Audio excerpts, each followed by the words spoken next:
Seigneur, fais-moi croire. Seigneur, fais-moi croître. Qu'est-ce que cela signifie?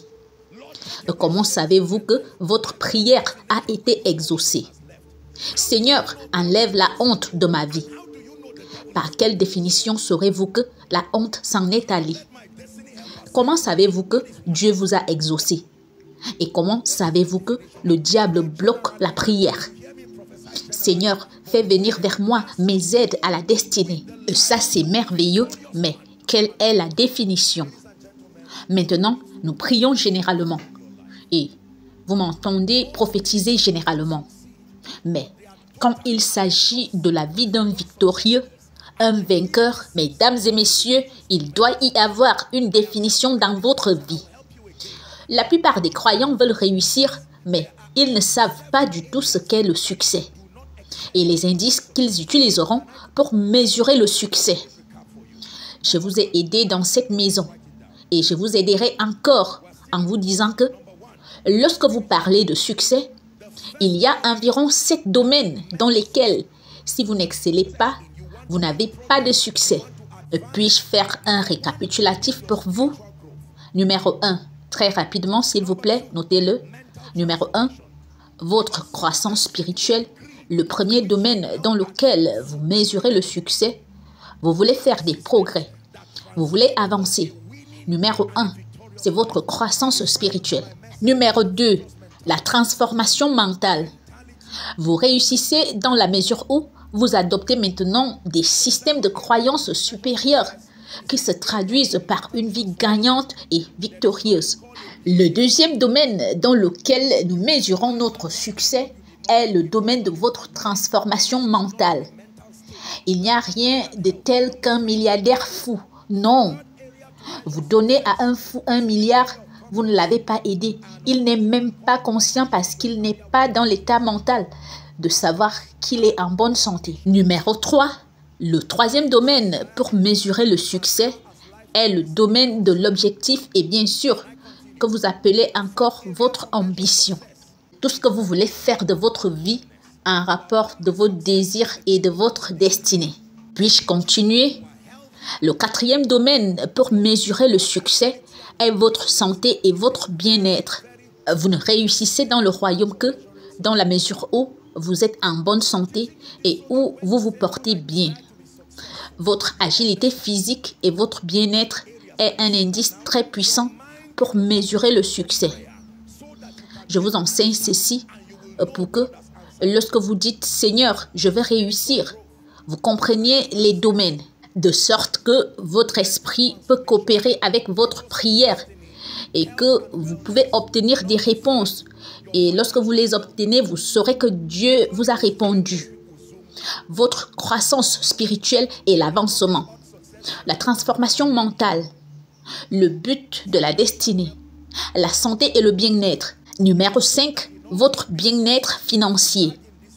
Généralement, c'est sur ce point que la plupart des gens zooment lorsqu'ils parlent de succès. Ils parlent en fait d'argent.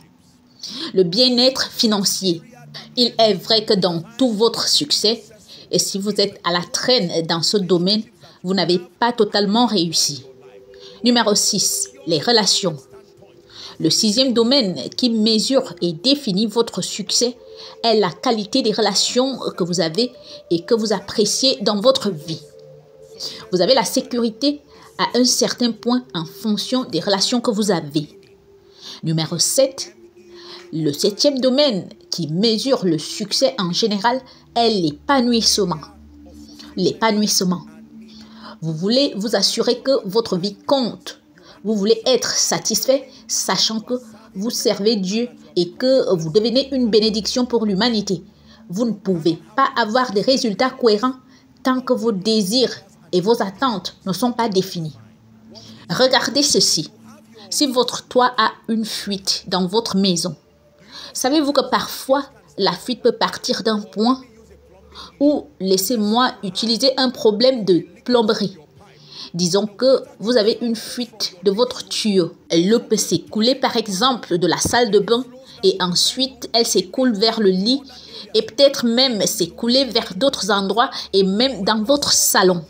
Mais lorsque vous résolvez le problème, vous ne vous arrêtez pas où se trouve l'eau, vous devez revenir en arrière et trouver où se trouve le point de départ de la fuite. C'est la longévité de cette fuite qui a causé les dommages et qui a atteint votre salon.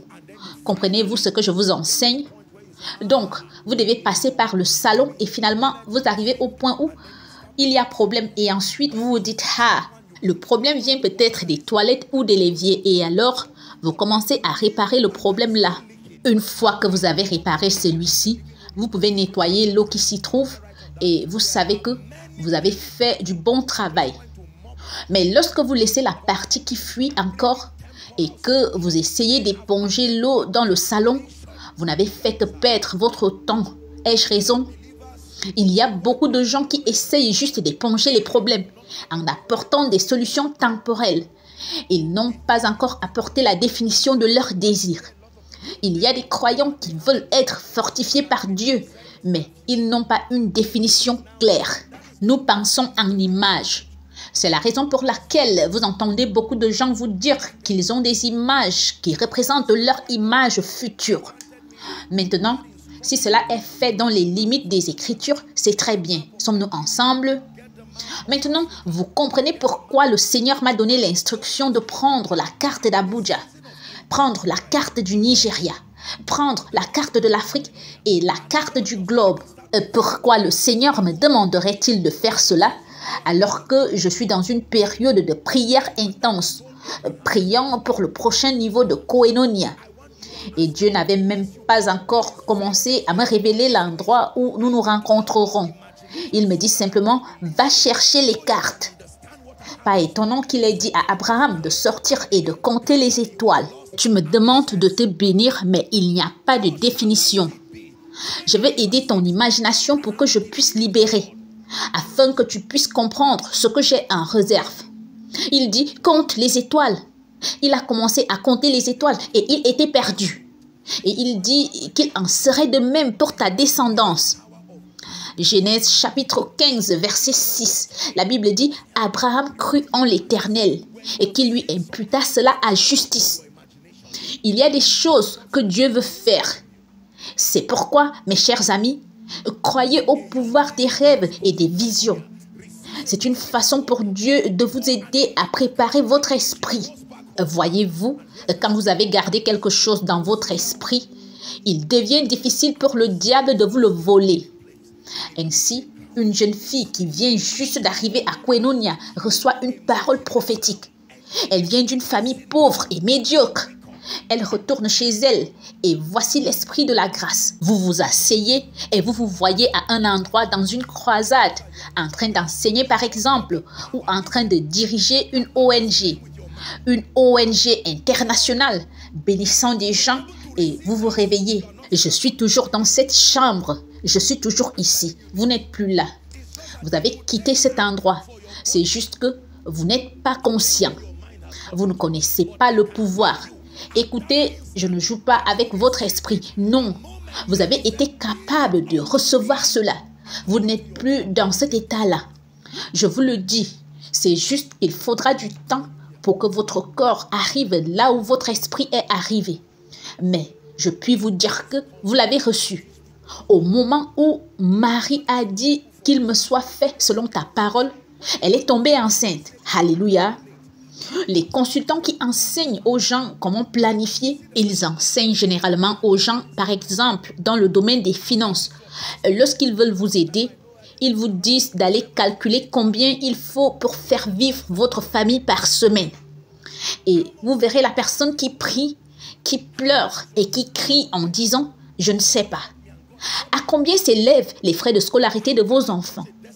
La dernière fois que j'ai regardé, c'était environ 70 ou 80 000. Vous ne pouvez pas vous élever de cette façon. Combien coûte votre loyer? Je ne sais pas. Combien coûte votre transport? Je ne sais pas. Dieu, aide-moi. Et Dieu dit, que voulez-vous que je fasse pour vous maintenant?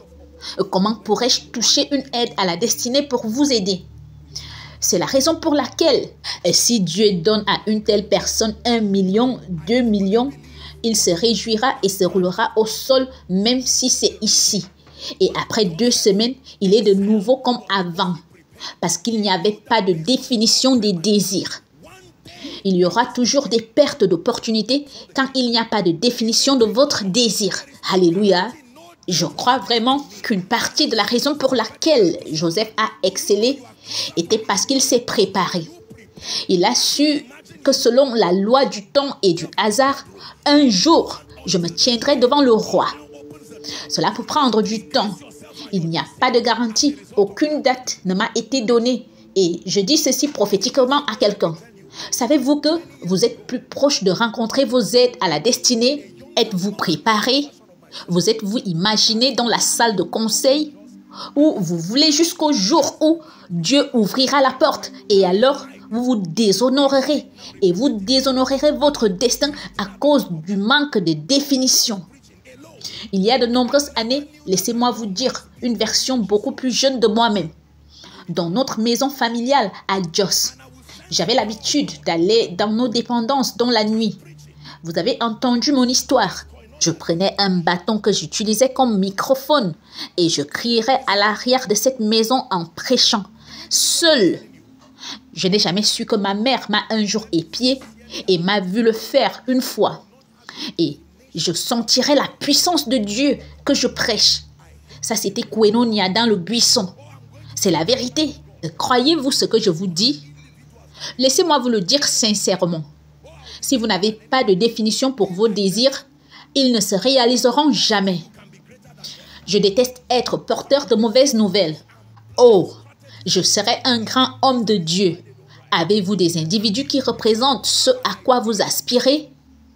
Oh, je serai plus grand que n'importe qui. Soyez d'abord comme eux. Puis, vous pourrez être plus grand qu'eux.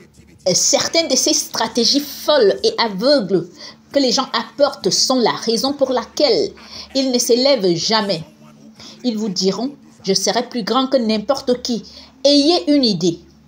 Je vais être une grande personne de croisade. Il y a quelques personnes qui peuvent être un point de départ, inspirant votre créativité. Il y a Reinhard Bonnke, de Mémoire bénie. Il y a Billy Graham, de Mémoire bénie. À tous les niveaux, il y a quelqu'un qui peut correspondre à vos désirs. Leçon d'un vainqueur. Est-ce que nous apprenons? Vous devez donner une définition à votre désir. Vous verrez quelqu'un qui n'a qu'une chambre, qui vit dans une chambre, qui a déjà contacté un architecte afin qu'il l'aide à dessiner le plan d'une maison de 3 chambres. Et l'homme dit, je vais la dessiner, mais je sais que tu perds ton temps. Non! Et il la dessinerait. Ou certaines personnes qui épelleront leurs objectifs. Au nom de Jésus, d'ici la fin de l'année 2023, je devrais valoir au moins 10 millions de naira. Ce ne serait peut-être pas assez à un certain niveau. Quelqu'un pourrait se moquer. Ne vous dérangez pas. Dites-leur pas de problème. Vous continuez juste à rêver avec Dieu.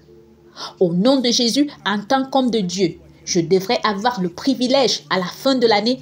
Je dois servir cette grâce à ces gens et cette région. La planification est puissante et il n'y a pas de planification sans déploiement de votre imagination. Écoutez, je veux que vous respectiez ce que vous entendez. Croyez-moi, même d'un point de vue intellectuel, vous n'entendrez pas ce que vous entendez sans en payer le prix.